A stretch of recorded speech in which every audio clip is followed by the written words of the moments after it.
It's another edition of Library Guide and Gal. Go to the movies. I find your lack of faith disturbing.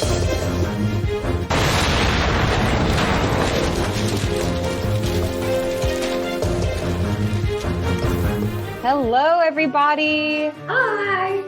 We are Library Gals Go to the Movies Live. Here we are. Sort of, yes, sort of. So we are bringing live to you today our panel because we are going to be discussing some excellent horror movies. And you will finally, if you are watching us during Geek Fest, you will see the faces of your wonderful movie mistresses of darkness. I'm Via, and this is my co-host, Katy.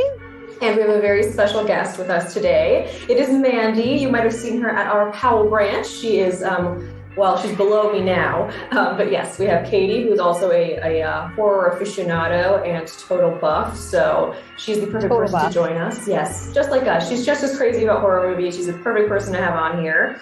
And we're very excited to share this with you. We will also have it as a recording so you can listen to it as a regular podcast later or anytime for your listening pleasures.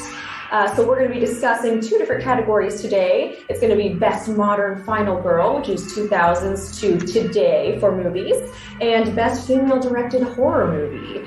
And so we just want to let you all know, disclaimer, this podcast contains spoilers. So if you are thinking about watching any of the movies that we're going to mention today and you don't want us to spoil them for you, don't listen to this till afterwards, or maybe listen to a little bit of it and then stop yourself before we get to the end. But it'll make it much more enjoyable for you. Also, we'll just let you know that while this podcast and viewing is rated PG, PG-13, a lot of these movies, most of them, if not all, are rated R. So just know that when you are watching, or if somebody in your home is asking to watch them, if they get our recommendations. So let's get started. This is going to be exciting. All right, let's do it. Yay. So awesome to be with you all here in person, kind of over the internet. Yes. So here we are. This is the three of us, the horror aficionados, the library gals. And as you can see, we are sharing our favorite movies with you here. My picture is the one you see with Reagan from The Exorcist over there. I love that picture so much. My favorite horror movie, which was not an easy decision to make. It's hard to narrow it down just to one, but today my favorite horror movie is Shaun of the Dead. Yay! Excellent. Yay!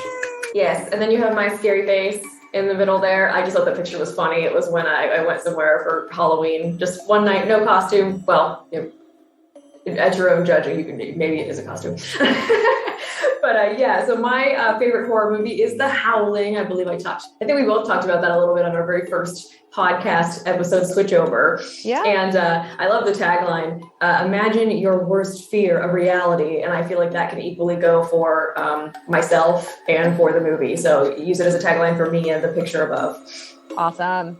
Shout out to Howling for the marsupials for being worst. Best quadruple sequel ever. I am Mandy. I am dressed as the bride, not the Bride of Frankenstein, because Frankenstein isn't married. And my favorite movie, I said The Orphanage. It's Spanish language. I love it so much. And then Katy said Shaun of the Dead, and I said, oh, I messed up. It should have been Shaun of the Dead. So I don't know. I can't pick, but go watch The Orphanage if you haven't seen it. It's really good. Yeah, and I feel like Mandy and I kind of both went this direction because we kind of fight over Jaws being both of our favorite movies, but Jaws is one of my favorite movies of all time. I don't even say it's my favorite horror movie. Jaws, favorite movie. It's Jaws. I don't even count it as horror, but it is it's my top 5 for sure. It's like summer horror, favorite summer movie, favorite it's on, I have to watch it movie. Yeah, so. It's an attack shark. I feel like that can fall in a line of horror. Absolutely. Yeah, but clearly we have so many opinions about these movies, and we decided it would be a good idea to take those opinions and put some horror movies to the test and come out with what is number one on the top. So let's jump in. Listen to our opinions. Yes, exactly. Let's jump into our brackets. So, like we said, spoiler warning. Spoilers. PG-13, all the warnings. Yes. Warning. All the warnings. We will spoil these movies, especially because once we get to this discussion of Final Girls, it's really saying what makes them a final girl, which will essentially ruin the movie for you. We're talking about the endings of all of these. So yeah, that's the final moment. That's the determining factor. That's exactly right. And just to clarify what a final girl is and why we went modern, the final girl is that horror movie trope of the badass lady who made it to the end of the movie. We have pointed out that some of these ladies kind of make it to the credits, but they might not make it much after. So, and we went modern because if you start with the classic final girls, it's hard to say whether or not anyone could beat out some of those originals because they are the ones who created that stereotype in the first place. We're talking about Laurie Strode. We're talking about really anything with Jamie Lee Curtis, where she's the star of the film. It's very hard to beat her. It's hard to beat Jamie Lee. She would have been number one before we even got. She's still going. She's still going. She's still going. Halloween Kills out this month. Can't wait. Plus, those are always the lists. The final girl lists are always going to have those classic standbys. We just want them to have their honorary golden plaque on the wall already. We highly respect them. And the original trope of the final girl often had characters that had to, originally had to be a virgin, had to be very chaste and moral and never do anything wrong, and just be that moral compass for the movie. And over time, the final girl has been kind of flipped on their head to break some of those rules, to kind of not be as restricted in the female portrayal that is certain things are shamed over or more things are accepted. And sometimes the movies just completely reverse that idea of the final girl. So we're interested in kind of seeing who the best one out of the modern ones today are with that new reinvention of what the final girl is. Awesome. Another thing we talked about too is that like those original final girls like couldn't get a job after that movie. Like they're insane. They're like Laurie Strode is shaking in the corner, and the girl from Texas Chainsaw is laughing until she dies in the back of that truck. They're just throwing her in the car and like, okay. A lot of the modern final girls come out like ready to fight the next battle. So the part of our determination in which final girl would win is like, not only did you survive the movie, but did you thrive the movie? Yes. And if you would like to play along, or if you wanted to get this bracket for yourself, there are copies of this on the website. Yep. So take a look at the Great Geek Fest webpage. And without further ado, let's jump into round one. Are we ready? Ready. All right. So first up in round one, we have Dana from Cabin in the Woods and Michelle from 10 Cloverfield Lane. Cabin in the Woods, we have a very meta horror movie where we have all of those tropes set up for us. This group of teens goes into a cabin in the woods, but what we find out soon after is that every move they make is being watched and scrutinized by a surveillance system, let's say. And so this one is very meta, and Dana is set up to be kind of the final girl from the beginning. Michelle, 10 Cloverfield Lane, the world has come to a very strange end, sort of post-apocalyptic, and Michelle wakes up from a car accident to find herself chained to a bed in a bunker by a very charming but freaky John Goodman. And he's creeping so hard in that picture. Oh, so hard. So we have Dana versus Michelle. Ladies, take it away. So what I think we're going to do for every bracket is go around and say our pick and a little reason why. If we all agreed, we move on to the next bracket. If not, we duke it out. Absolutely. I'm ready to duke. Go for it. Who wants to go first? Me. Okay. So I chose Michelle from 10 Cloverfield Lane. Love Michelle. Love anything Mary Elizabeth Winstead is in. I chose her mainly because one of the big things about Cabin in the Woods is that all of our characters, they don't exactly fit the stereotypes of those tropes that they need in the sacrifice in the end. So in the movie, they end up putting a chemical gas that changes the personalities of the campers and makes them mold into what they're looking for, because it's just so hard to find them these days. They got to work with what they got. So Dana, for a good majority of the movie, is chemically influenced in a way that's not against, or the way that's like not in her control.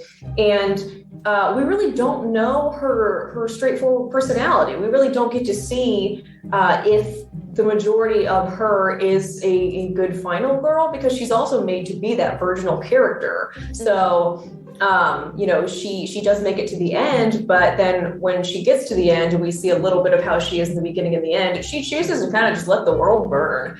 And that's definitely a hardcore thing. And I love that in the context of the movie. But we don't actually know if she survives because apparently the like elder gods are, come up in the end. And so we don't know if she really lasts. And also Michelle, just to give her, narrowing out somebody can definitely work in these, but I think if I'm just going to throw out some points to Michelle, obviously, she is so ready to go from the beginning. She,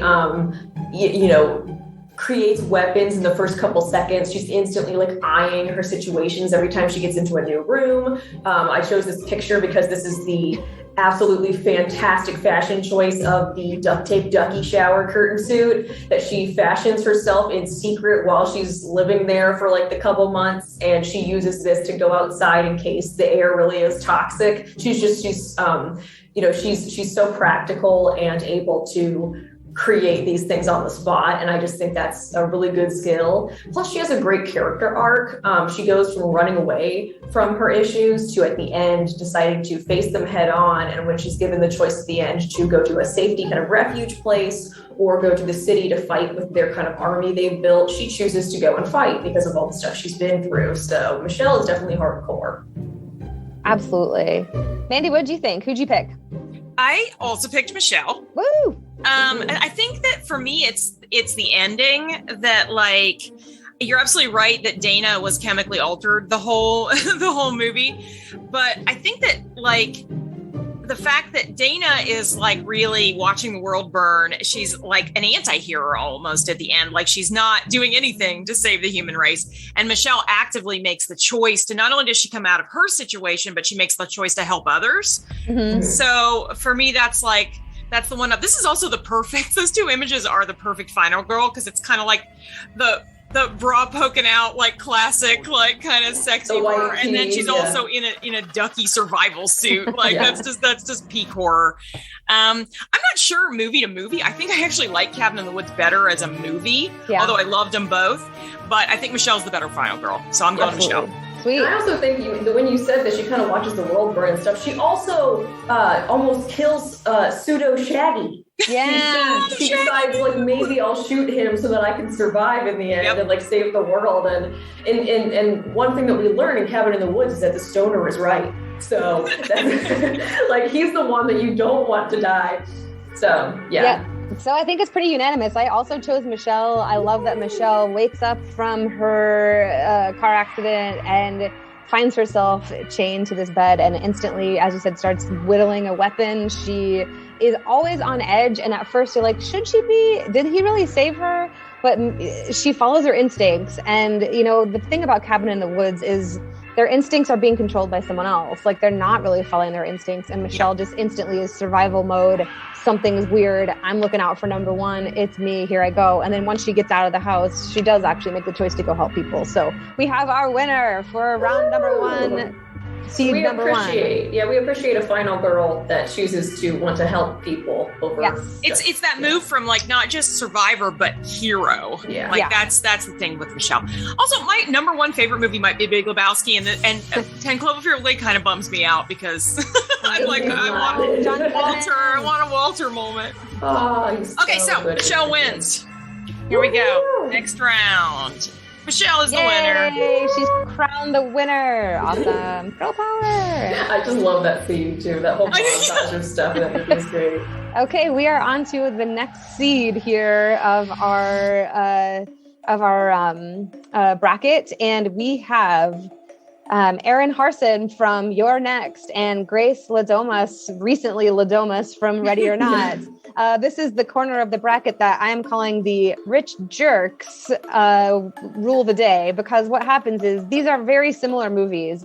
Erin is having a weekend visit with her new boyfriend and his extremely rich waspy family. They are on a kind of a desolated cabin area, and really all hell breaks loose for that household. And Grace marries into the Ladomus family.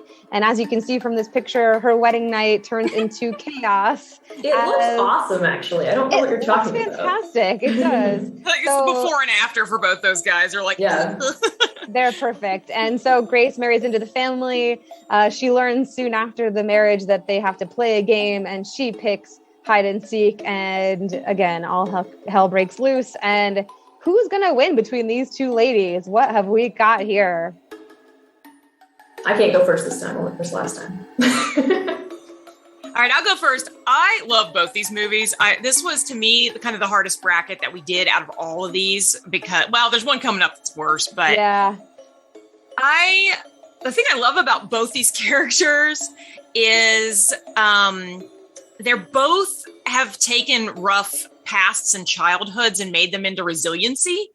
So like Aaron, you find out very quickly, spoiler, these are all spoilers, but you find out fairly quickly that her dad was like a survivalist. So at the minute the bad stuff starts to happen, she's like, okay, we're going to nail the windows shut and we're going to make this trap. And they're all like, where did this girl come from? What's happening? And the same thing with Grace. She really wants a family. She was an orphan and she stumbles in kind of drunk and it's like, yay, wedding night. And then all of a sudden it's like survival mode just like kicks in.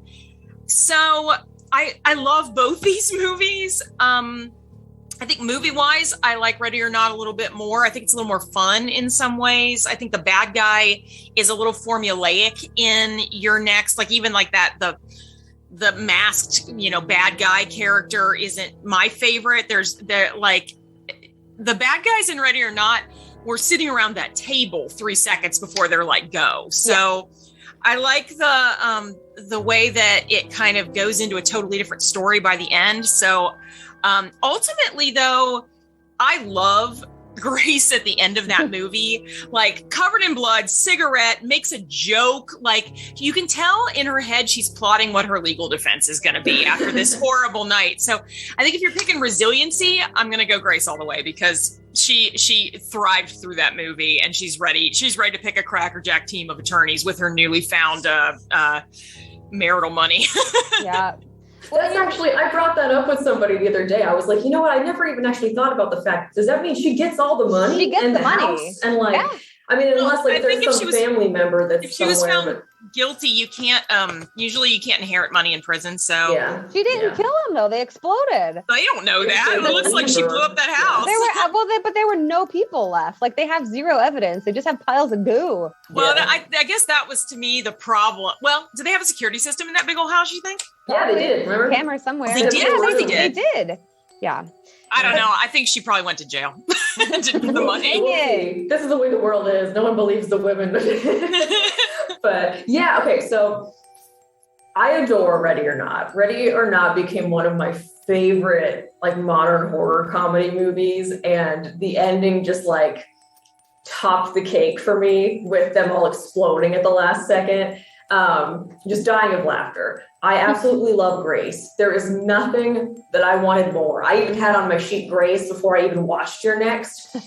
And you guys know that I did not like Your Next. Yeah. I found that movie so predictable and kind of boring. Aww. And Aaron was the only character in it that I thought was good and that I liked. And part of that could have been because all of the other ones were so stupid.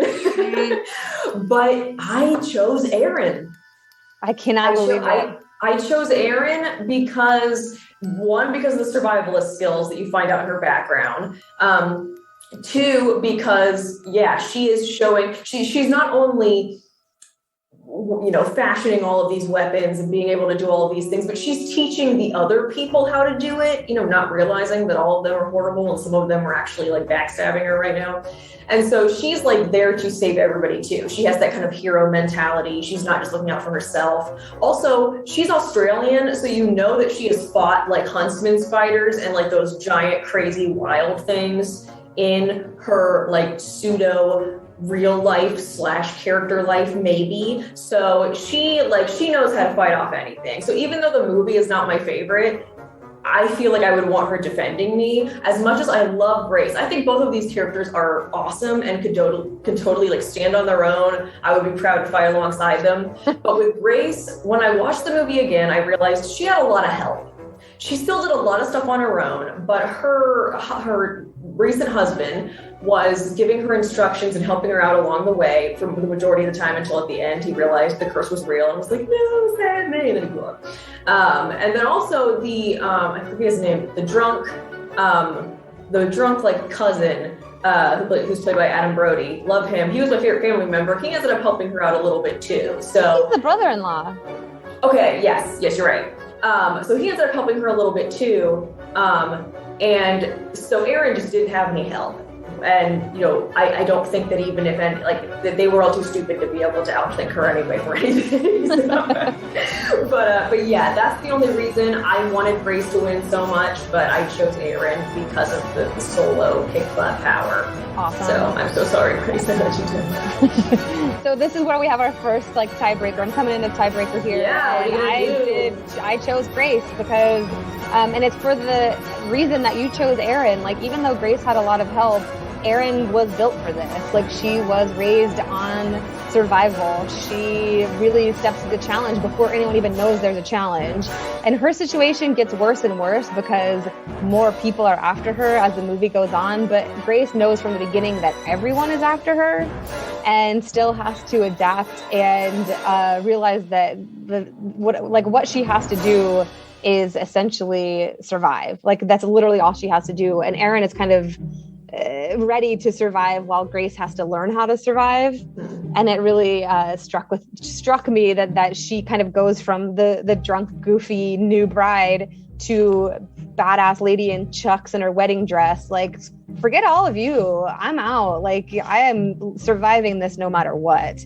I have to say, we have a few duplicate actor appearances here. We will see Adam Brody again, and we will see one of my favorites, Joe Swanberg, make a return in this bracket. So, or in this recording. So, hooray for some reappearances. But I'm going Grace. I think Grace is my girl in this one. Those are good points. I mean, I can't. You're 2 against 1, and I can't say that I'm mad about this because I don't like your next. So, but yeah, I was just as shocked as anybody else that I chose Aaron. So nice. One thing about Grace's new family has had generations to learn how to homicide too. This is like a family affair. That's pretty dangerous. I do also love the fact that Grace rips up, she's I'm not going in heels in a wedding. She rips off her wedding dress and then puts on her chucks, and that's how she's going out. And I feel like that's very me. That's very that's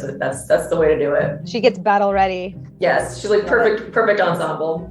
Woohoo! So we got winner Grace. Yes, we got it. Awesome. I'm happy. I'm fine with that. All right. But yeah. So I think we should take a minute to we've been talking about final girl fashion choices in terms of survival. We actually came with a little bit of our own horror fashion that I feel like we should give a quick show off. Katy, oh yeah. What is your attire that you've brought here? It's going to be a little hard to see because I've got a blurry background, but I'm wearing my Halloween dress here. It's got some jack-o'-lanterns and some random bones on it.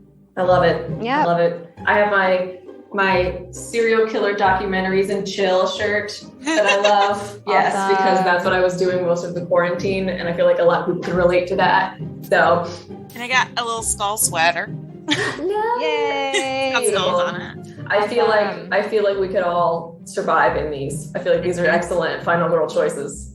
Oh, absolutely. All right, let's look at the next bracket here.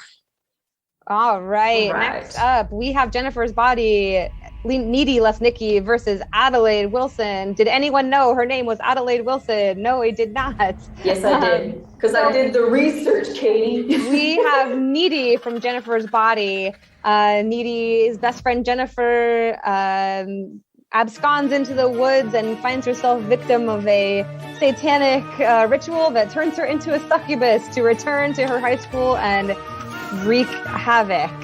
So that's Jennifer's Body in a nutshell. Then we have Us, which is a very hard movie to describe because I think everyone should watch it. It's absolutely gorgeous, but essentially, family goes on a beach vacation and their doppelgangers emerge from underground and try to replace all of them in the above ground. Who do we have in this round? I will go first. And looking through this, I picked Needy, because I think that Needy really, this was now there is a personal battle here between Adelaide and her doppelganger, we call Red, but Needy really does have to murder her best friend to save the world and save her high school. And the thing I loved about Jennifer's Body, because this was a revisit for me, was that I remember this being a terrible, atrocious, and ridiculous movie, and I really liked it when I went back to visit it. I think it's now gaining a cult following that it did not have before. Megan Fox gets a lot of flack just in general, I think, and it's not really warranted. I mean, this movie's cheesy and silly, and she does play the bombshell of the movie, but she also does a great job of playing the succubus demon and going after everybody. It's very much like a popular girl versus nerdy girl high school scenario. And I love that Needy comes out on top in that. Adelaide's cool and all, and she's totally a badass, but Needy was my girl in this one. Well, then Adelaide's cool and all, but I read like background stuff on Jennifer's Body. I also it's definitely like a guilty pleasure, or not even guilty pleasure. Like, it's just a fun movie. This movie, apparently, because Megan Fox was in it, and like at the time, just like the stuff that was going on with her, like all the ways she was treated in Hollywood. This movie was like marketed in a way that both Diablo Cody and like the people that worked on the film like didn't want it to be marketed. Like, it was marketed very much under like the male gaze, instead of like how they wanted to portray it, which was that kind of like girls that were friends when they were younger, and then when they grow up, like, are kind of separate, and one's like the mean popular girl, so I think that led a lot to kind of it ending up getting that cult following. Like, it wasn't really appreciated for what it was trying to say, like, originally. It's not perfect by any means, but I definitely think that Needy is a fun character. And I loved that when I first watched it, definitely the first thing that stood out to me is like that scene when you first see Megan Fox's character Jennifer come into Needy's kitchen after she escapes the woods, and she just has all that black stuff like vomit out of her mouth, and like she looks like so terrible, and like I was just like, yes, get it, girl. So gross. But I chose Adelaide. I chose, as much as I love all these movies. I have such like little compartmentalized heart pieces for all of them in different ways. But Adelaide, she came out on top for me because she is not just facing her best friend and one evil. She is facing, like, we don't even know how far this extends. Like, does it extend just to that city, that state? Is it just the USA? Is it the entire world? It kind of makes me think that it's at least like maybe just withheld in like America, with only showing one facility. But, again, we don't know if there are more people in other places doing all these different facilities with the same doppelganger experiments. So she has this such widespread thing that she's dealing with. And even though it seems like the doppelgangers only really or like directly go after themselves, they definitely like fight the other people. Like, if you're in their way to getting to destroying their like real counterpart, like they're gonna knock you out. So and we see that happening in the movie. Plus, Adelaide has, she's dealing with like PTSD, which we later find out why is because she's actually switched. Throughout like this whole movie, she's dealing with that and still coming out on top. She has this strong sense of protecting her family, and she has more people to look after and to protect than herself. She just has to go through such a physical and mental turmoil with coming to terms with this whole doppelganger situation. And like, she knew the whole time that she wasn't the real one here with the family. And she just has some epic skills. She manages to get herself out of, she doesn't get herself out of the handcuffs, but when she's trapped in handcuffs because when Red comes back and puts her on there, she manages to get off of the table. And she's running around the movie in handcuffs for the majority of the time and still survives and does all her fighting in handcuffs. And she's just an ultimate badass. And then there's that beautiful scene where she fights Red to that like orchestra version of the I've got 5 on it, and it's like, oh, that scene is so amazing and choreographed, and yeah, she's just like Adelaide's got it. Like awesome. she would if she like, if you're on her good side, like if you're like her family or you're her friend or something, she's gonna fight to the death for you. Yeah, I think fight to the death is a key theme for this one, and really all of these. Mandy, what do you think? So I guess I've got the tiebreaker. This one, in a way, came down to just the movie I liked better, and you try to separate the final girl from the movie. I really don't like Jennifer's body. I didn't like it when I first watched it. I didn't like it on the rewatch. I do have a hard time separating, to me, this is like a movie you would watch when you were 18 versus a movie you would watch as like a grown woman. And I'm a grown woman. And I like us because... What are you saying, Mandy? So I have a hard time separating Megan Fox, the myth from the legend. Like all this stuff she said about the Holocaust is no mas. Like she's not cool, like in some ways. So I think that Jennifer's Body too has a really... dated LGBTQ kind of subplot where Jennifer is sort of like bisexual, but she's not, and she uses it in ways that I don't really enjoy. Like in terms of that, but that portrayal seems very arbitrary and not.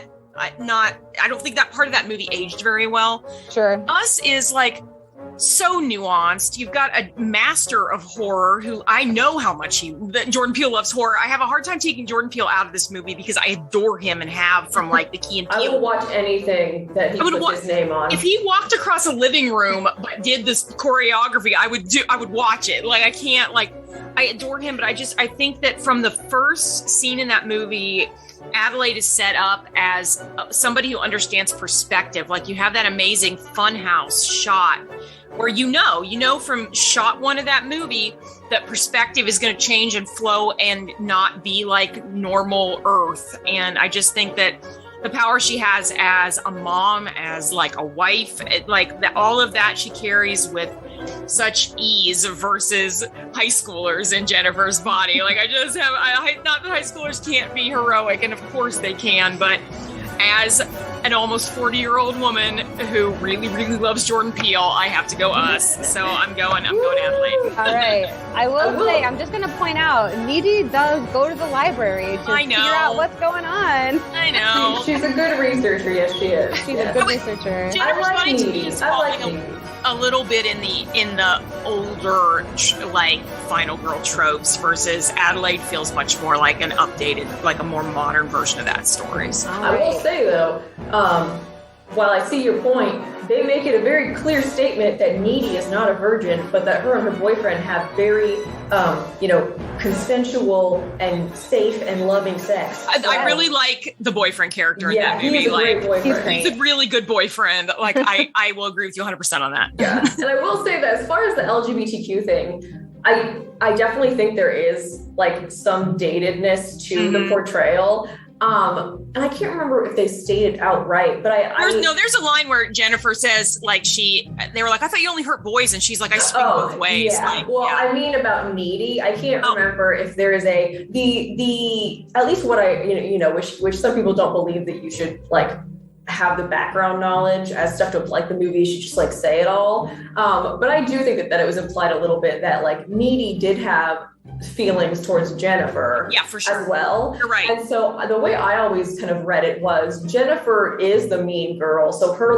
using that against Needy just kind of is another reason to to see she's a jerk. She knows Needy likes her. Yeah. But I do think that the movie could have done a better job. You're right, though, that essentially there are probably 2 bisexual characters in that movie, and one of them is a really authentic, good portrayal that's not and then there's Jennifer who's just using it. So you're right. That's we never talked about, and I know guys are starting to count in this list, but the dad joke, Dad in Us, is like one of my favorite characters. Like, he's just like such a perfect, like, nerdy dad dude the whole time. He's one of my favorite characters. He brings me life for that movie. Yes. All right, so in battle, Diablo Cody versus Jordan Peele, we have a clear winner. Adelaide is our winner. I love this picture. I cracked up every time I was editing this because she just looks, she's like, I never thought I would win. I'm so appreciative. Thank you. I would like to have world peace. And she's got the scissors on her knee ready to go at it. All right, friends, we have so much more ground to cover. We're moving into our final matchup of round one. We have Tree Gelman from Happy Death Day and Danny Arter from Midsummer. Easy. And let's talk about Happy Death Day. Tree wakes up repeatedly in the morning of her birthday, lives through moments of her day, gets killed, wakes up and does it all over again. The ultimate Groundhog Day, except lots and lots of murder with a creepy baby face. And then we have Danny. Danny is the saddest final girl of all. Danny is just in mourning and in tragedy constantly. And then she decides that she is going to throw over her deadbeat boyfriend and become queen of the flower people. These are completely opposite movies. There's nothing. Absolutely. They have nothing in common. This was incredibly difficult. So as I didn't mention that we did have a random generator for our brackets. We did a little fudging to make the Rich Jerks family matchup, but otherwise this was random. And I'm going to tell you, this was almost no contest. Let's have it out. Tree wins. Tree wins. Tree wins. I think we all had similar feelings. These are such different movies. Happy Death Day is a blast. It's a romp. It's fun. It has funny moments. It has horror comedy. It's a horror comedy. It's smart. It's sassy. It's sexy. Midsummer is so heavy and so tragic. And, Via really convinced me as we talked about this that Danny, do we even call Danny a final girl? I think it's fair to still call her a final girl. Because like I said, I feel like, and like no final girl is put in a fortunate situation. Right. But she is just like in the most vulnerable, like weakest personal spot when she has to go through all of this. So it's just like the most unfair, unfortunate situation ever for her. So essentially Danny decides that she's going to make her own decisions, and really what happens is, and it's like you said, she's in a weak position and she joins a cult. I mean, that's how the movie ends. She's kind of the lead lady of this cult. So this is an easy one for us. We went ahead and, well, Mandy, do you have anything to add to this? I love Happy Death Day. Yay! All right. So without further ado, we're just going to declare Tree our winner because she is just the best. And right. like I said, also very enjoyable. It didn't enter into our vote, but if you loved the first one, watch the second one. It's not as good, but it was still very good. Yes, absolutely. It's a little meta horror. Sorry, what was it? It's meta horror, I would say again. Oh yeah, it's definitely meta horror. And as far as like Danny in the end, like cults are bad, and Ari Aster like even admits, he says straight out it's a cult. He does not try to defend it not being a cult to try and artistically say that like that's not what's happening. So she goes from like a toxic jerk boyfriend to just another toxic family that she joins. So I don't really think she ever really gets any healing. And you might even compare her to like, does she actually make it out sane and okay? She might kind of be more along the lines of how the classic final girls end up sometimes. So whereas, Tree is the definition, like we said, of somebody who fights, and then is instantly ready to jump in the sequel, and she does. Yeah. So love All Tree. right. Love that scene where she's like, hey. This is a great scene. She's walking around naked because she's been going into this warp hole of the same day over and over again. And so, like anybody is going to do, once you get into it for like the 16th time, you're going to run around school in your life naked. He starts to not care. Yeah. Yep, absolutely. All right, so let's see what's next. We've made it through round one. Moving into round two, we have some more difficult decisions to make. Again, we have Michelle from 10 Cloverfield Lane versus Grace from Ready or Not.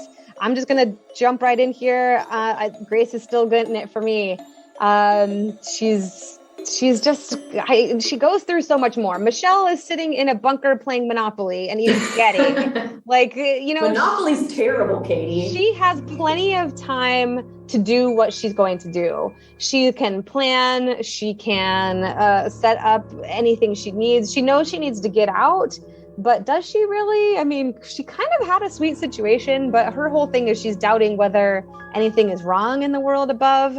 Grace is just getting attacked constantly and fighting for her life. And Grace comes out on top for me. Yeah, I chose Grace. I got my girl Grace this time. And I agree with you about the Michelle having time to prep with things definitely compared to Grace, who is much more like in the moment. She just has to think off the top of her head and do stuff. Also, you know, along like with the playing Monopoly, is it Howard? Is Howard his character's name? John Goodman? Is it Walter? It's not Walter. I'm sorry. But okay, so John Goodman's character, he's not. I think it is Howard. Okay, I'm just gonna. I have a terrible memory. I do research these movies, people. No, it's Howard. No, it's Howard. Yeah. Right. Okay. Uh-huh. So Howard, like, he's not actually a bad guy the whole movie. Like, he really does intend to save these people. He has like an attachment to Michelle. She finds some stuff. Hey there, Geek Fresh friends. So a strange thing happened. When I went to edit the video of all of our brackets that we recorded, a piece of the footage was missing, and I don't know why. So I will recreate for you now what you missed. So it was Grace from Ready or Not versus Michelle from 10 Cloverfield Lane. So we were all like, oh, I won't do voices. Grace was like, oh, you know, she's up against all these guys and Michelle has to be kind of independent. But then we were like, well, Michelle's just been playing Monopoly for like a year. And then Grace had to like really like under pressure, had to succeed. And then finally we decided there was a fight and Grace from Ready or Not went to the next bracket, which means it was Grace from Ready or Not versus Tree from Happy Death Day. So then we were like, oh, Tree had to die like over and over again, and Grace didn't even die the one time because she's the last girl. And then we were like, well, yeah, but Tree gets to practice essentially because she can die over and over again. And they were like, yeah. And so then they fought, and then we decided that the winner of this full category is Tree from Happy Death Day. So I'm very excited. I'm sorry that we had to break it to you this way. But if you haven't seen Happy Death Day or the sequel and you are over 18 and are okay with seeing movies that have some gore and are spooky, obviously all these movies are spooky, go see Happy Death Day. But Ready or Not was really close. I love both those movies. And now we will move on to the next bracket. So sorry about that.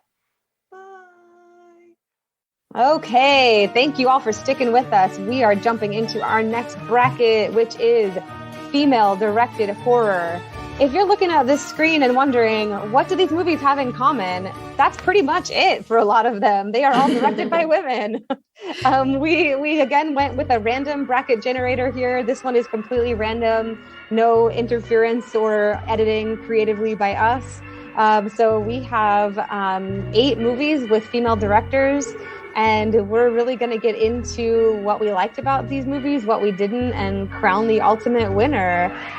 We wanted to look at which of these movies had a strong female voice, if any, frankly, and, you know, the overall look of them, but also your typical horror things. How scary are they? What is the message overall that they are presenting? And which movie can you watch again and have a great conversation about? So that's how we're going to launch into this. And we are going to start with round 1, American Psycho, directed by Mary Herron, and Near Dark, directed by Kathryn Bigelow. By the way, these photos are incredible. Thank you, Via, for finding them. I really love these. It was so much fun looking at the ones from American Psycho. Like, there's so many great scenes still from that. He's not underacting that movie for sure. Oh no. So let's say we're pitting the 90s, or late 80s against the early 80s. We have Patrick Bateman, played by Christian Bale, who is absolutely the star, obviously, of this movie. Let's just say yuppie psycho killer. There's a lot of comedy in American Psycho, and it's also got its own terrifying moments. And then Near Dark, an 80s vampire family going across town in a dusty Winnebago trying to find new victims and accidentally, falling in love. I don't even want to have a conversation about this. American Psycho is one of my favorite movies of all time. I think it's absolutely hilarious. There's just so much to it. I could talk about this movie all day, but the tone, the costumes, the music, everything about this one really just hits right on the mark for me. That's my choice right away, hands down. I chose American Psycho also. American Psycho is just so purposefully stylistic. Like, the choices are all incredibly smart. They're done very purposefully. Absolutely hilarious. It's such dark humor. And it's also like it's had a lasting impact for a while. You know, we have Margot Robbie's, parody commercial that just happened a couple years ago where she's doing the morning routine of Patrick Bateman, and people still talk about this and how epic it is. It's also like a huge just psychological thriller, let alone being like a very campy, satirical version of yuppie murder fantasy or reality. Mm-hmm. What is it? What is and it? The fact the book was written by a man, but the director and a lot of the people that worked on the film were females. So it gives that different perspective. But at the same time, I don't think if you would have asked me if a male or female directed this movie, I don't think I would have been like, this is definitely a woman. No. I think that it's just incredibly strong to be able to speak about this topic. Near Dark had its charm, but I did find a good chunk of it kind of boring. I did not find the love interest aspect interesting at all. That was the part that I thought was incredibly boring.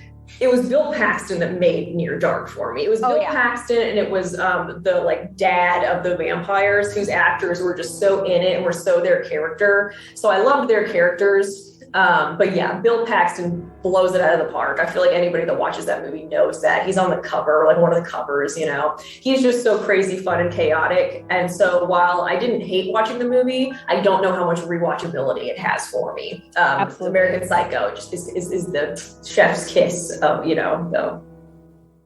Yep. No shade to Catherine Bigelow, who went on to direct some pretty heavy-hitting movies. Yeah. She had Zero Dark 30, The Hurt Locker. Like, she's had an amazing career after this. But I know a lot of people are going to be disappointed. Near Dark really holds a special place in people's hearts. Just not mine. Mandy, what about you? I feel exactly the same way. You guys hit most of the big points, but I would say, in a way, though, and Via, you brought this up, I don't know if American Psycho is a horror movie. I think it hits that same category with me that like Silence of the Lambs does, where it's like a psychological thriller. And some of that is pretension, I think, especially for Silence of the Lambs, which the older I've gotten, the less I've enjoyed. But I think Near Dark is a better horror movie, but American Psycho is definitely a better movie. And in a way, it's like, well, what's scarier, a vampire or a completely disgusting 80s yuppie? The yuppie's scarier. I'm not a huge fan of Near Dark. American Psycho wins it for me too. Awesome. So. And it's hard to say, I also think American Psycho is hysterically funny. Yeah. I want to put it in a comedy realm. It's like comedy where women are horribly in peril, and Jared Leto is also not going to come out well in the end. So, just the scene where they compare their business cards and they're all exactly the same is such a funny. They're not the same, Mandy. One of them is clearly pearl colored with the Helvetica bold, a watermark. Beautiful. Yeah, so good. So awesome. classy. All right, yay, Patrick Bateman. All right, what's up next? Next, we have a Babadook. The Babadook and Jennifer, directed by Jennifer Kent, and the original Pet Sematary, directed by Mary Lambert. And it is, the Babadook is about a single mother and her little boy who is having a lot of trouble in school, trouble in his social life, causing trouble all around town, and a mystery storybook shows up in their house with a character, the Babadook, who then goes on to haunt basically the rest of their lives, and holy moly is a Babadook scary. Mm-hmm. And then we have Pet Sematary. A family moves to a new house. They happen to have a haunted cemetery on their property. Yay! Which happens to bring their pets and future dead loved ones back to life, just not the way that you think they should come back to life. Based on a novel by Stephen King, who you can see there acting as the Reverend. The preacher for the funeral scene. That was again directed by Mary Lambert, and that's the original Pet Sematary. For me, honestly, I'm just going to jump right in and go first again. Sorry, everybody. But Pet Sematary it really did not age well. It doesn't hold up. It's not other than Gage. I think Gage is terrifying as a character altogether, but the Babadook these are two movies that deal really well with grief. When we're talking about, like the female voice, the female perspective, we're looking at dying spouses, dying children, really inevitable things that are really awful, and how do you handle that, and what do you do when that comes to you? And I think the Babadook does it so incredibly well. That one, for me, that's the winner, Babadook, hands down. You almost scared me for a second because you said, okay, I'm going to jump in. Pet Sematary. I was like, what? I know. Yeah. But yeah, I very much chose the Babadook. I love the Babadook also. I'm a big fan. Pet Sematary, I just could not take seriously. I really loved that we had Herman Munster as one of our kind of old wise man characters who knew what was going on with the cemetery. He was fantastic. The actor who played the cat was fantastic. Yes, his accent was incredible. But yeah, I just couldn't take the movie seriously. The little boy was too freaking cute to be scary. Even when he's carrying around a knife and stabbing people, he's freaking adorable. And then they had the moment at the end that actually made me almost cry when he had to inject his son, and you see his son crying. Aww. So they have that moment, and I'm about to start crying, and then he goes no fair, and then he dies. And it really the whole tone of that just left me cracking up again. So I have either of you read the book? Yes, but it's been a long time ago. I think we talked about this. I might have read this book before you were born. Okay. You're not that much older than I am. But yeah, so I was not going to be able to finish that in time to hugely compare. I've heard the book is one of the scariest book that a lot of people have said they've ever read. I have not heard that about the movie. I have heard that the movie is pretty cheesy. I don't know about the new one, but in terms, I would probably say I don't know how close this movie hits to the book. So maybe try reading the book first. I can't really recommend this version of the movie, and I haven't seen the new one yet. So Babadook, the new one's even more trash. I was so excited for the new one, and it's just, especially Church, they gotta really I never believed that Russian Blue, which is a purebred cat, was coming back from the grave. The new Church looks like they literally dug it up somewhere. Oh, I've seen what he looks like. Yeah, he looks rough. But the rest of that movie's not even sort of as good. Okay. And I don't even like the old one really. Yeah, no, I think that Babadook, this is another one, hardly any contest, and man, was it scary. Oof, all right. I'm going to say when the other one is so bad. Yeah. The other one just being good is fine. Because we know that Babadook is going on, I'm going to save my ammo. I love Babadook more than I should. I deeply love this movie. To me, the Pet Sematary is just it's never been the Stephen King that I loved. The Shining is the Stephen King that I love. Yep. So, yeah, Babadook all day long. I'm going to save ammo. Awesome. Okay, next up we have A Girl Walks Home Alone at Night, directed by Anna Lily Amanpour, and The Invitation by Karen Kusama. In this corner bracket, this is what I'm calling the beautiful cinematic bracket, because these movies are gorgeous. Yep. They're absolutely just such a pleasure to watch. They don't have to be. Let's say that they're gorgeous. The cinematography is amazing. They're art directed extremely well.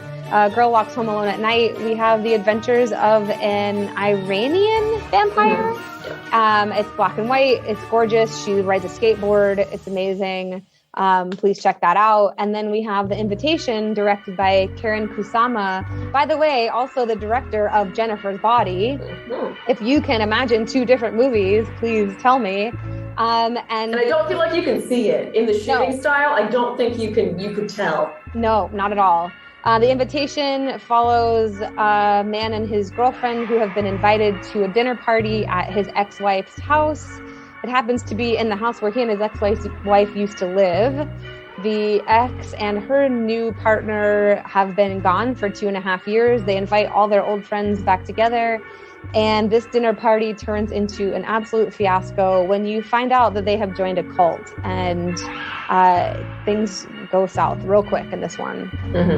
So I really loved A Girl Walks Home Alone at Night. Like I very much enjoyed that movie. It was not what I expected it to be. I thought, just because of the black and white and the way that it was kind of portrayed in like the trailer or just like the marketing, I thought it was going to be a much more serious film than it was. But it was weirdly cute and quirky. Yeah, and I did not. That came out of left field for me. So she's just kind of this like, I don't even know if you can call her an anti-hero. I guess she kind of is an anti-hero, but she goes around. I learned the phrase this week, manic pixie dream girl. She's got a little bit of that in her. A little bit, manic pixie vampire dream girl. That's so she's going around and she kind of like goes after and like drinks the blood and kills dudes who are being like horrible people, being either like unfair to women, whether that's like abusing them or like taking their money or whatever, or they're hurting like other people, like crime bosses, so she's kind of like a vampire Batman kind of character.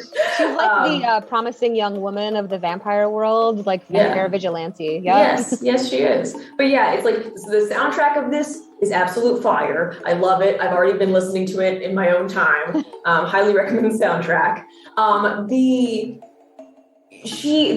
character of the vampire doesn't speak for the first 30 minutes of this film, and she does so much intense acting with her eyes that you still know everything she's portraying. The actress is very fun. I think that the love interest is really cute. Like, he's just like, the way he interacts with her and kind of wins her over is cute.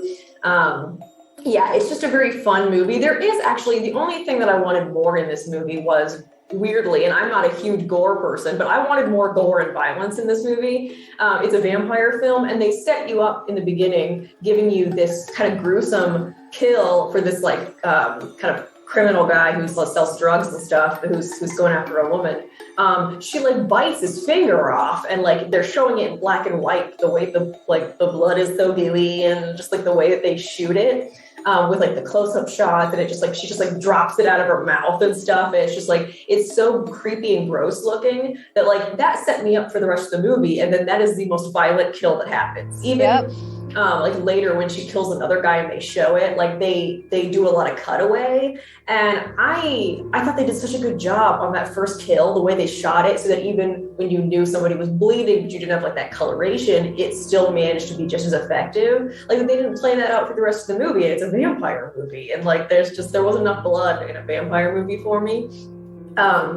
Also, Go ahead, sorry. Oh, sorry, I was just gonna say, like, as far as the this story, like we've said in some other ones, like wasn't as complete as I wanted it to be, but I did enjoy this very much. What were you gonna say? I was just gonna ask what your winner was, though. Yes, my winner is The Invitation, because as much as I love A Girl Walks Home Alone at Night, The Invitation, it creeps up on you. First of all, it has one of the most, like, it has such a chilling ending that it's really not forget. Like, you don't forget the ending, and you're never going to look at a lantern the same way again. This movie is shot in a way that I think in the beginning makes it look very indie style. But then as it goes near the end, it almost gets more cinematic, in my opinion, like kind of how I was viewing it. But when I watched it, I was kind of like, never at any point did I think these people are not in a cult. Right. But it did get to the point where I was second guessing myself. Like it kind of starts off being like, yes, they're in a cult. Everything is laid on the table. But then it has like this slow build. And then it really does psychologically mess with your head in like the tiniest way, because it's so good at backing up how our main character is feeling with his paranoia and the things he's going through and being in this house where like his son died and stuff like that. So the tension is palpable. The creepy, I want to say Eden, the wife character, is almost like a David Lynch type female character to me, because she's like very like dream-esque and like she like feels like she's from a different time and like is in this like very dreamy, like I found all the answers to a higher being kind of life. And then we do see that get shattered in the end, and it's heartbreaking. I could write like a whole paper on her as a character, just because like it's like so interesting. But yeah, The Invitation, I highly recommend this one. This one was not funny. This movie is not funny. Nope. It is just tense and uncomfortable the entire time. It is an epic horror movie. Mandy, what do you think? I don't know. This one's hard. I think it's hard. I had walked in saying I was going to say Girl Walks Home Alone at Night, but I think there were problems with the pacing in that movie. Like I felt like there's a point where thoughtful becomes boring, and it's like I watched it with my husband, and at some point he looked over and it's like, it's 20 minits and no one's died yet. Like, you know, but it's gorgeous. I think it's kind of in a way a morally, like her moral center isn't great. Like she when she scares the little kid, I don't think that was for his own good. I felt like she was a very morally ambiguous character. Yeah, I hated that scene. It made me sad. I was like, I think you're going so hard. Yeah. I wanted her to own it more in a way, and like be more badass, I guess. Like when she bit that finger off, we called that character Ollie G. When she bit the finger off Ollie G, I was like, yeah. And then, but like killing the dad had been sober at some point. Like he was trying, and like, I guess the point where, it's way spoiler, but the point where he made the other girl do drugs, like that, like made her do that. Like, okay, now he's not ambiguous anymore. But The Invitation just like, it was just the tightest movie. Like it was just tension tightening the entire time. Yeah. It's such a quiet movie. They're both quiet movies in some ways, but I think Girl Walks Home Alone at Night is prettier, but Invitation is a better horror movie. Absolutely. And so I'm going to edge out Invitation. We're going to Invitation, and Via, you said something really like that brought home the point, and it's the scene that's in the photo here of The Invitation. You kind of believe they're in a cult, they're in a cult, until this scene in the dinner party where he stands up and he's like, what is going on? Why is everyone acting so weird? And the friend that where's the boyfriend? And he's convinced that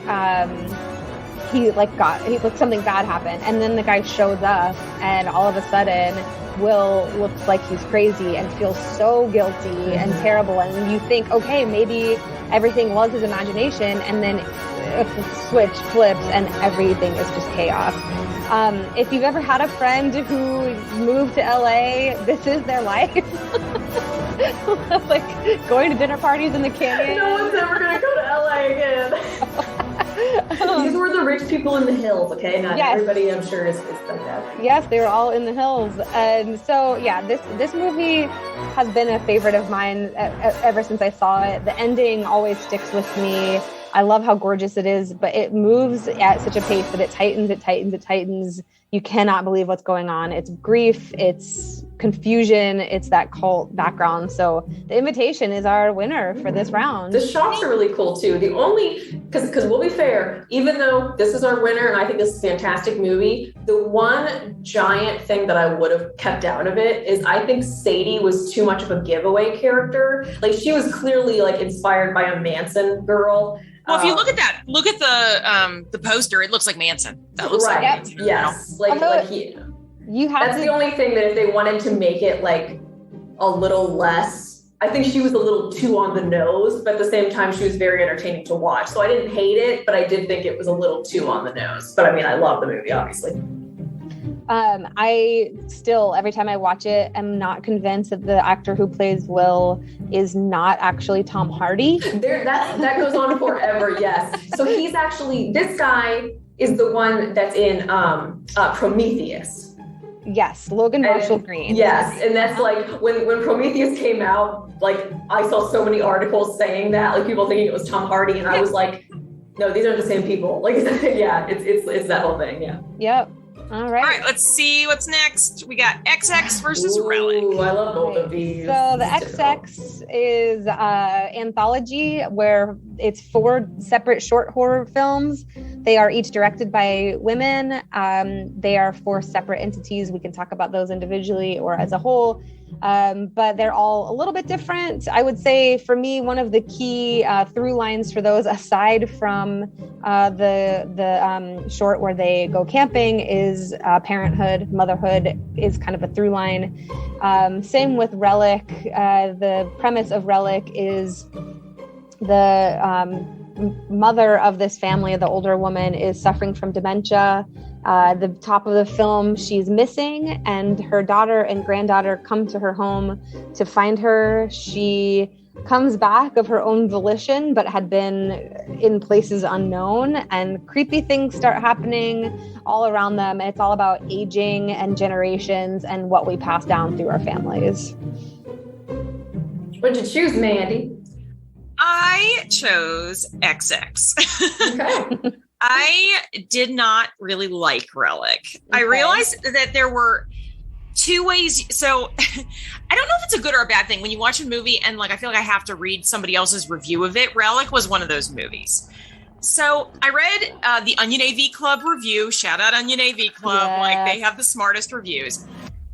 I think there's 2 ways to read the ending of that movie. And if we're talking in this category about women's perspective and like a women's voice, I think the way I read the end of Relic, and this is just a straight spoiler, is that like, and you can see it in that picture as like, so the grandma turns into that, like, you know, I don't know if it's a pupae caterpillar situation, but all of her skin gets peeled off and she's this kind of blackened thing. And then the mother tries to keep the daughter out, but like ends up like cuddling her, which is the scene you see here. And as she's cuddling her, like the whole movie, the grandma has this mottled skin that's like spreading to her body as she's getting dementia, as she's getting sick.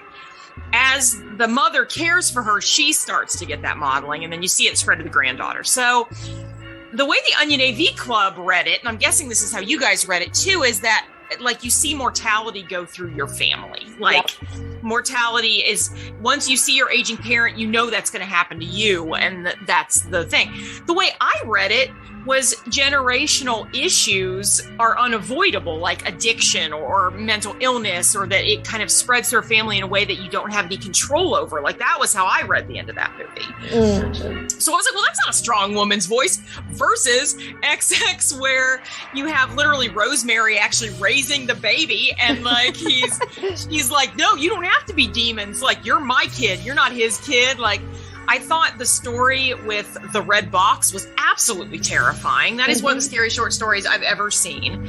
I flat out like admit that of those 4, there's one I never remember. So like that's obviously a flaw in that movie. But the panda's like, the panda's about it's a kid's birthday party. The dad dies before the party starts, and the mom is like, we're having a party. This is the kid's last happy memory before she knows the dad's dead, and puts the dad in the panda. Yeah. So, but that Rosemary's Baby story has really stuck with me. And if I'm reading the end of Relic as like generational issues in your family are unavoidable, to me, XX was the opposite story, where it's like, no, you have a choice over your destiny, and you can be a strong enough woman to overcome those family issues. But that was just my reading of it, but I'm still going XX because I really liked it. So yeah, like I said, I love both of these, but I did choose Relic. I did have more of the interpretation of what you said the Onion AV Club had. I don't know if it's like I have had somebody in my family who I've watched go through the stages of Alzheimer's. So this was a very hard watch. I knew this was going to be a hard watch for me. And so I did have a very emotional connection to it. And I just thought that just the shots were beautiful. The dark, there's just something about like whether you're in, you know, any part of the UK, if there's a movie made there, the moodiness and the atmosphere is just bleak. And they're just so good at it because Larry's there a lot, so they don't have a whole lot of choice sometimes. But no, there was definitely choices in this, you know, with the camera, with the lighting. The very first opening of the movie is chilling because you've got homey Christmas decorations, but there's like this strange music playing. You've got the Christmas lights just slowly flashing on and on, like it's taking this family thing and turning it where you just know you're like things are not okay. And then you've got the grandma like walking down her steps and like there's like flooding and she's just standing there like naked, not knowing where she is. And that's kind of like the start of like when it's like, okay, like she has Alzheimer's, like she can't be like alone all the time anymore. So just like all of the family story, it has a very feminine voice. This movie, the tone of it reminds me a lot of Babadook and kind of the female perspective in it. This one I think goes even stronger than Babadook. But I do think that there is some generational trauma stuff in here. I don't think that I see it as like the mental illness thing because I read it very much as an Alzheimer's thing, which does, you know, have its own, mental health stuff they're dealing with. But I didn't see it so much as a like, oh no, we can't escape. But I definitely read it as like a facing their generational trauma because whereas the guy that was left in that cabin that we learn about, who also had like Alzheimer's and like went like crazy and they just kind of left him dead in the cabin to like rot away. The mom stayed to take care of her mom. And so to me, I saw this more of anything.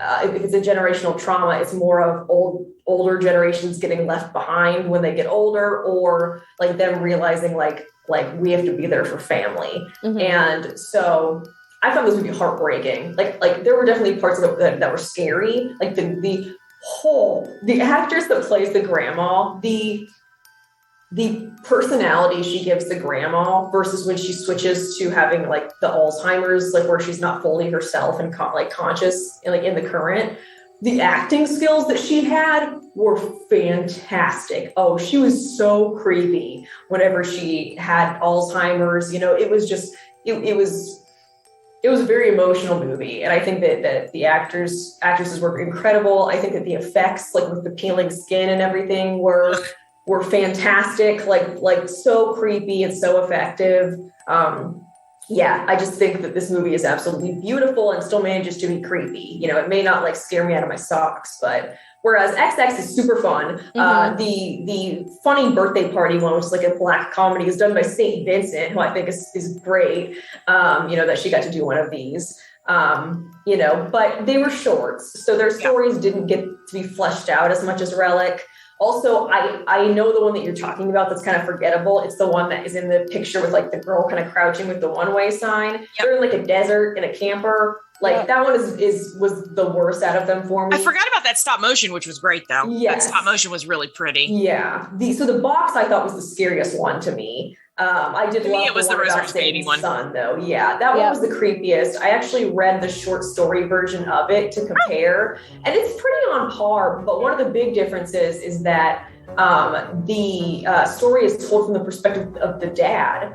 And so it was clear to see why they switched it to being more of the mother's kind of perspective, which, for doing XX, because it's supposed to be a female anthology, the ending's a little different too. I think I actually liked this short, the video version better than I liked the short story, just because of the direction it went, because it was super terrifying. And again, the effects are they gave me squigs. So yeah, but definitely Relic, even though XX is fantastic. I also went with Relic. XX I had a ton of fun with, and it's a movie that I do enjoy watching, but I just don't think it has as solid of a through line. I will say Her Only Living Son gives a third appearance on our bracket for Karen Kusama, who directed that segment. So Karen, we're huge fans of yours. Go Karen. I mean, yeah, Karen. But, One point of clarification. Relic's Australian, right? Not British. Relic is Australian. Yep. That was mentioned. The Onion Navy article. My comment, I take it back. No, it's okay. It's like the lighting does look weird in Australian film shots too. But I just knew that there's a string here of strong Australian women going through this list. Yeah, absolutely. Winner, Relic. Winner for Relic. We're gonna have to kind of rush through the rest of these so we can get on to the D&D that is happening right after this. So forgive us, we're gonna have to go kind of quick through the rest of these. All right, next up we have American Psycho versus the Babadook. This is a point of contention. I know what we have moving on next. I personally would pick American Psycho just for pure enjoyment level. That's not popular opinion, I don't think. Let's hear what you pick. So this was the hardest one for me to do. I actually, it's still blank on my sheet because I was like, we're just going to go in and we're going to figure it out. And I feel like I could be swayed, but in the end, I think that American Psycho is based on like technical approach. I think it is the better stylized movie, and as a total vision, I think that it as a whole was a better made movie.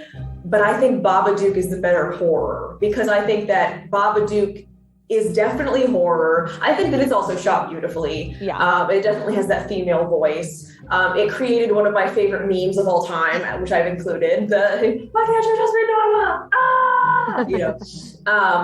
And it's so original. Like, American Psycho had a story to base itself off of. That doesn't mean that it's not brilliant, but the Babadook is original as far as I know.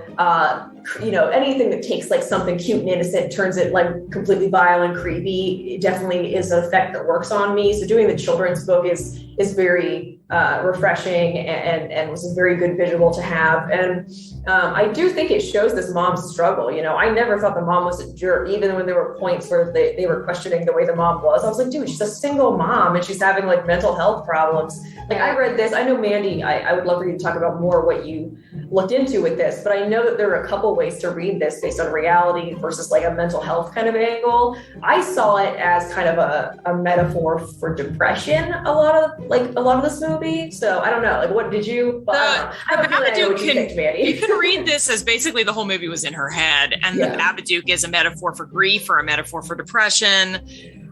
There is no contest for me. I love the Babadook. It's one of the best memes. It also produced one of the accidental, funniest things when Netflix thought that Babadook was an LGBTQ movie. So Gay Babadook is my other favorite. Gay Babadook. Babadook. I'm Babadook. Yeah, Babadook. I love this movie. Awesome. All right, Jennifer Kent, Babadook. Next up, Still we have love you, Katy. I know. I'm gonna go watch American Psycho right after this. This is another one that was really tough for me. The Invitation versus Relic. Relic is a movie that I've only seen the one time. One of the things that's hard about this is I don't know if I'll ever watch that movie again. The Invitation is something I can revisit. It has so much going for it. So again, I might be the abstainer, but I thought that The Invitation would be my choice, but Relic is a better horror movie. I think both of these were kind of a hard watch, but I think there's a strength to Relic that like you can just see the female perspective is so strong in that movie. So I'm gonna go Relic. I think that it's acted beautifully. It's shot. The whole metaphor of the house as illness, I think, is a really nice thing. So yeah. I'm going Relic. I'm surprised by that, Mandy. I like it though. I don't like it, but it's a strong movie. That's what I said. That's why you can tell that we are fair voters in this bracket because we're choosing stuff that we don't really like, but we can at least like separate that to show you we're good. So, I chose Relic. I think that style-wise and like camera and lighting and all those kind of effects besides the acting are better in Relic. I do think the acting is better in Relic, even though I don't think that The Invitation is super bad or anything like that. Relic is just a beautiful, heartbreaking movie, and it's way scarier. It's way creepier. It's the kind of creepy where it may not scare you instantly, but it like stays in your bones. I think about it more, and it it gets me in the deep parts. All right, there we go. Relic is our winner, directed by Natalie Erica James.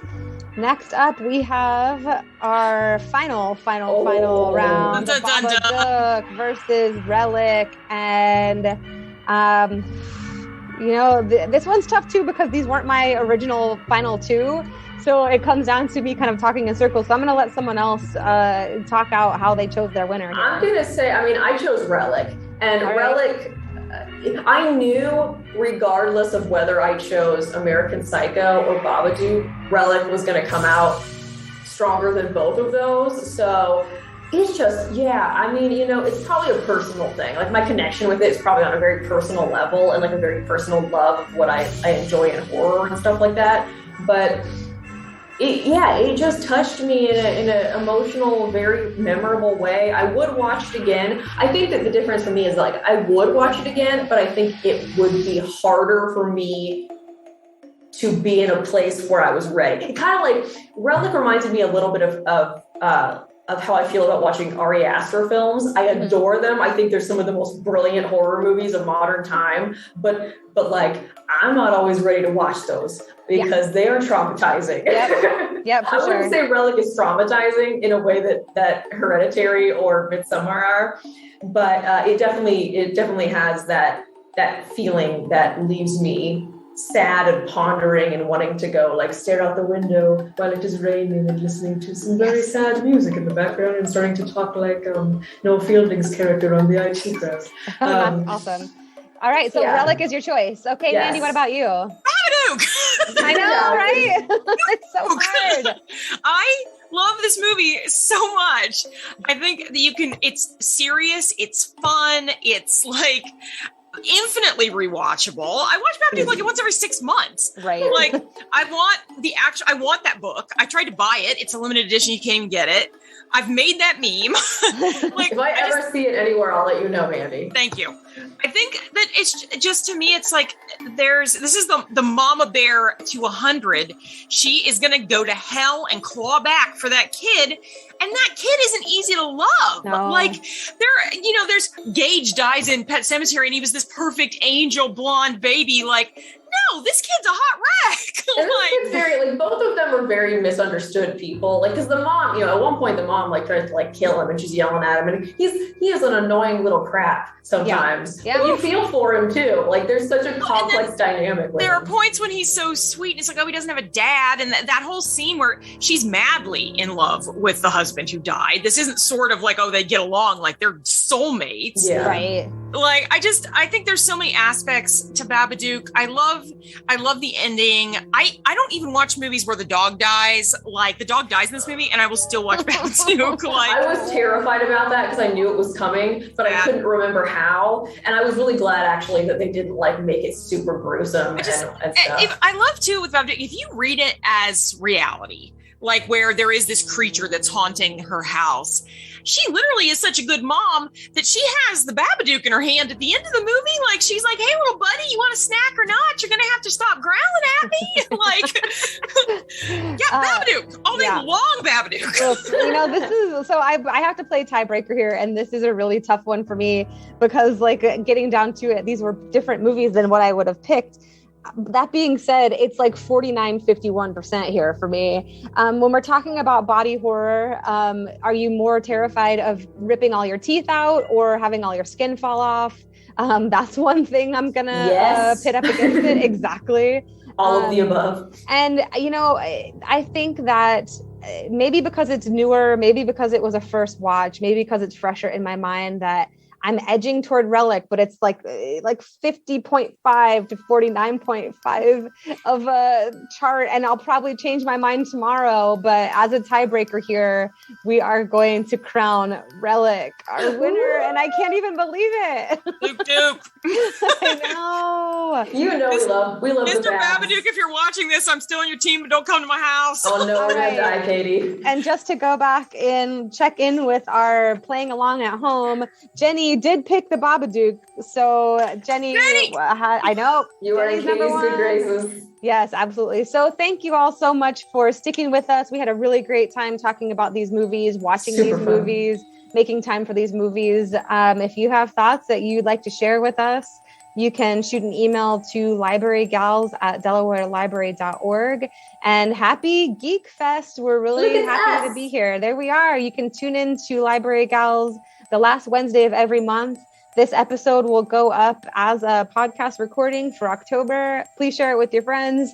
Send us recommendations, and don't worry, we'll be back in November with a whole new movie to watch. So we got a good one. We sure and do. now, for now, you've got like 16 different movies that if you haven't seen them, you can watch in the meantime. So That's exactly right. We've got above and beyond for you this month. So don't say we didn't ever give you anything. And you have the copies of those brackets. If your bracket ended up different, please let us know, and we will see you soon. Thanks for tuning in, guys, and stick with us. We're going to be doing a Librarians Lore D&D right after this. Yes, happy Geek Fest! Happy Geek Fest! Yay!